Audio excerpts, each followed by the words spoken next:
Welcome to the Genius Factory. Enjoy the video.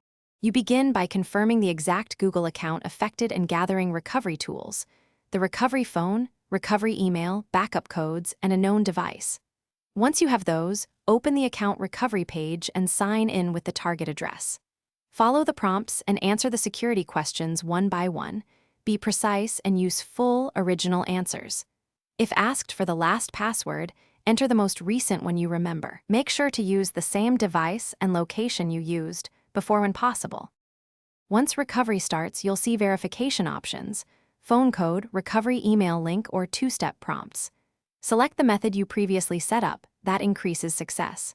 If prompted for creation date or frequent contacts, give exact or close answers. Google uses these to match identity. If asked to upload ID, use Google's secure upload tool and follow file type instructions. Keep patient, some checks take a few minutes. If one path fails, try another verification option before repeating the whole flow. After verification succeeds, reset the password to a strong, unique phrase and enable two-step verification right away to prevent reoccurrence.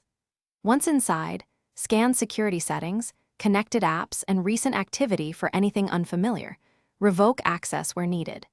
If you can't restore the account now, wait 24 to 48 hours and retry using a previously used device and location. If problems persist, use Google's account help options and prepare exact account details.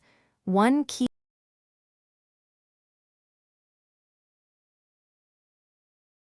Thanks for watching. If you found this helpful, don't forget to like and subscribe.